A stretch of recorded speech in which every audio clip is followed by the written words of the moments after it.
নমস্কাৰ বন্ধু বান্ধৱীসকল, সকলোকে মোৰ অন্য এটি ভিডিঅ'লৈ স্বাগতম জনাইছোঁ। বন্ধু বান্ধৱীসকল, আজি পুৱাই আহিল সেই দুখবৰটো। পৃথিৱীৰ 50 সংখ্যক মানুহেই ক্ৰিকেট খেল ভাল পায়, কিন্তু ক্ৰিকেট খেল প্ৰেমীসকলৰ বাবে আজি খুবেই মৰ্মান্তিক দিন। কিয়নো পৃথিৱী বিখ্যাত এণ্ড্ৰিও চাইমন্স ক্ৰিকেটাৰজন এটি ভয়ংকৰ পথ দুৰ্ঘটনাত মৃত্যু হৈছে। অষ্ট্ৰেলিয়াৰ প্ৰাক্তন ক্ৰিকেটাৰ এণ্ড্ৰিও চাইমন্স আৰু নাই। এক পথ দুৰ্ঘটনাত প্ৰাণ হেৰুৱালে 46 বছৰীয়া এণ্ড্ৰিও চাইমন্সে। এই দুৰ্খবৰটোত সমগ্ৰ ক্ৰিকেট জগতত শোকৰ ঢৌ তুলিছে। তথ্য অনুসৰি শনিবাৰে নিশা এণ্ড্ৰিও চাইমন্সৰ গাড়ীখন দুৰ্ঘটনাত পতিত হয়। এণ্ড্ৰিও চাইমন্সক বচাবলৈ কৰা সকলো প্ৰচেষ্টা বিফল হৈছিল।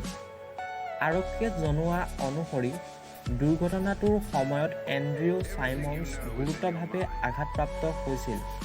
এণ্ড্ৰিও চাইমন্সৰ মৃত্যুৱে তেওঁৰ অনুৰাগীসকলকো শোকাহত কৰি তুলিছে।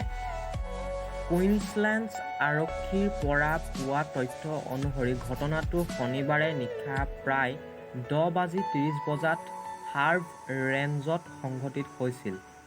দুৰ্ঘটনাটোৰ বিষয়ে অৱগত হোৱাৰ পিছত আৰক্ষী ঘটনাস্থলীত উপস্থিত হৈছিল। প্ৰাথমিক অনুসন্ধানত প্ৰকাশ পাইছে যে তীব্ৰ গতিৰ বাবে গাড়ীখন ৰাস্তাত ওলোটা হৈ পৰিছিল। দুৰ্ঘটনাটো এলিছ নদীৰ এখন দলঙৰ ওপৰত সংঘটিত হৈছিল। এণ্ড্ৰিও চাইমন্সক এম্বুলেন্সেৰে চিকিৎসালয়লৈ লৈ যোৱা হৈছিল।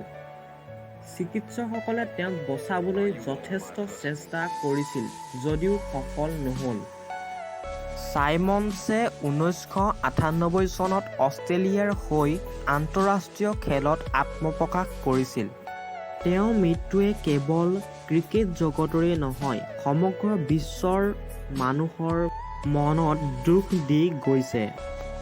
বন্ধু বান্ধৱীসকল, আমি প্ৰাৰ্থনা কৰিছোঁ যে তেওঁৰ আত্মাই চিৰশান্তি লাভ কৰক।